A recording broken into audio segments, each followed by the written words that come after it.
But a couple other things that happened this week in the news that I think are significant, not the least of which I can't believe it's taken us this long to shout out Aaron Donald, future Hall of Famer, obviously, as everyone always says, maybe the best to ever do it at his position, as we've heard ad nauseum.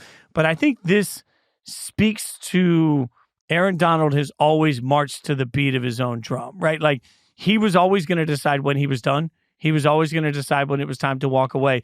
And there's been a lot of smoke for the last few years about Aaron Donald and about McVay, both. And people have dismissed that because there hasn't been action to it. I think the fact that Aaron Donald stepped away kind of unexpectedly right now speaks to the fact that all that smoke we've been hearing about for years has some real fire behind it. Like this becomes a strange chapter for the Rams because they got to figure out how to replace a legend. Yeah, and I never fault guys who step away early when you have your health, when you feel pretty good about things still at the top of your game. But what did Aaron Donald have left to prove? I mean, he's got a ring. He's first ballot Hall of Famer. He's one of the few guys you could just waive the waiving period for. Like, why? Like, you don't need to wait 5 years to know Aaron Donald's going to go into the Hall of Fame.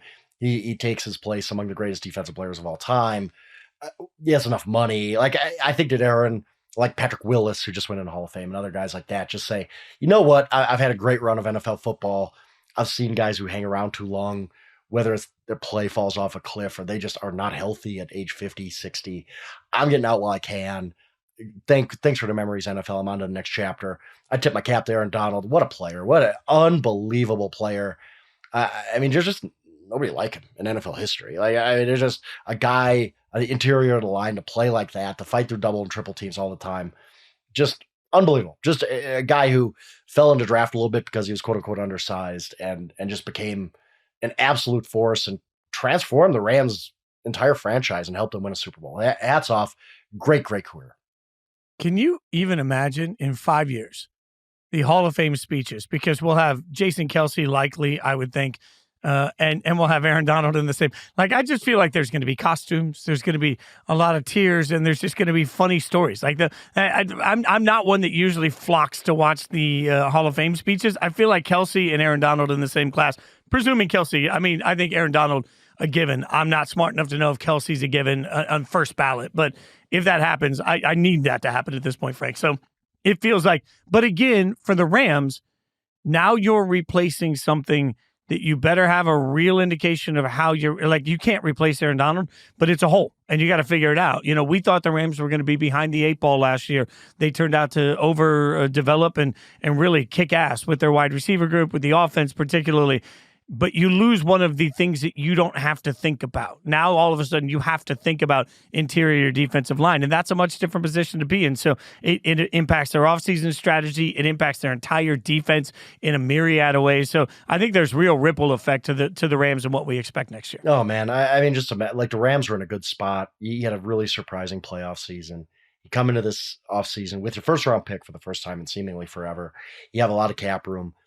And then one of the most irreplaceable players in NFL history steps aside. Like, what do you do? Like, it just stinks for them. And, you know, you talk about ripple effect on that defense.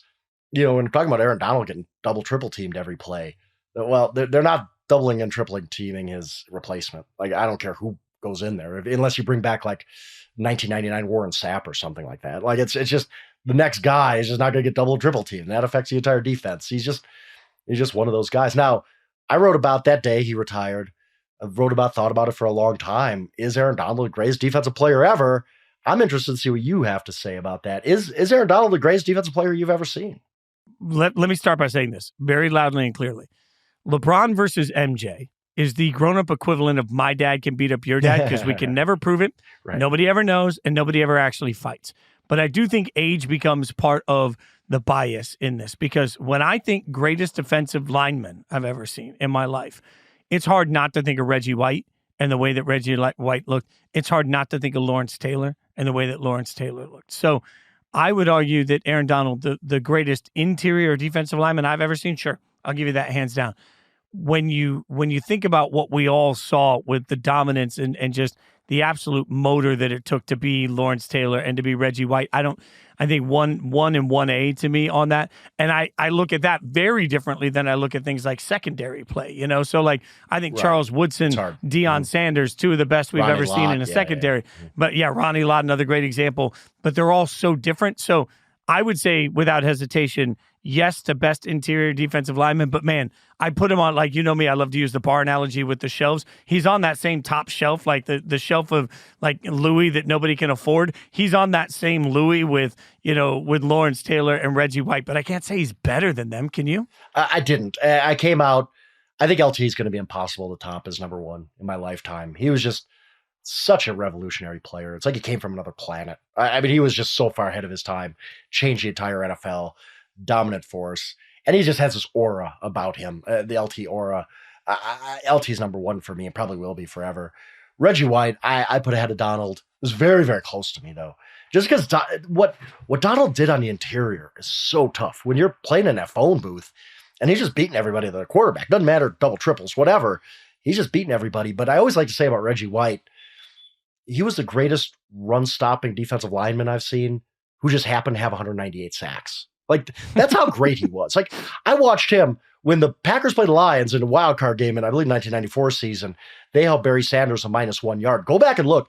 They lined up Reggie on the interior, just said, wreck the Detroit Lions offensive line. He said, all right, I'll do that. And he just torched them. It was one of the most impressive performances I've ever seen. Reggie, to me, is number 2.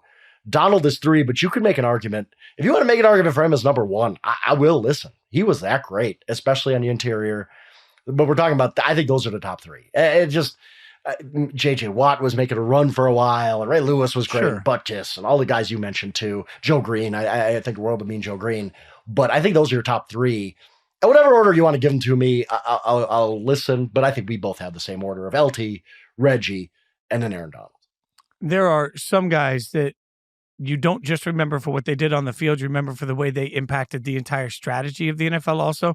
One thing I would say about, for example, Reggie White, we all know like there wouldn't be free agency if it wasn't for Reggie White. Like that's something that will always be part of his legacy, and it changed the league forever. Look now at advanced analytics and all the analytics nerds, like, that are pushing their glasses up and they're telling you, hey, if you can get interior pressure, it means so much to the way that your entire defense can impact a quarterback. They figured out if you could get, I mean, we all know that, hey, if you can muck up their feet, it makes a difference. But Aaron Donald was really the case study on, hey, if you get right up the gut at somebody, you can the best quarterbacks in the world become far less than the best quarterbacks in the world when Aaron Donald is going straight up the gut at him. So I think part of his legacy has to be the conversation that he changed the way teams plan to attack defensively, and he changed what offenses have to account for. Absolutely, positively. I mean, me and you growing up, and even 10 years ago, maybe even less, guards were just an afterthought, right? Like, it's like, you got a good guard, great, who cares? It's not that big of a deal. Now, these guards making 15, 20 million. Robert Hunter's got a 5-year, $100 million deal, 20 million a year. They owe like 10% of that to Aaron Donald, because teams looked and said, oh, right, if you have an interior guy who could disrupt the game, nobody's got Aaron Donald, but Aaron Donald light, you can't function as an offense. We need guards. We need $15, $20 million guards to go and play to Joe Thuney's of the world and all them. That's the Aaron Donald effect. Guards have become more valuable because Aaron Donald was that good. Think about how great you have to be as an NFL player to change the way every team thinks about the game and roster building and all that kind of stuff. That's part of Aaron Donald's legacy as well.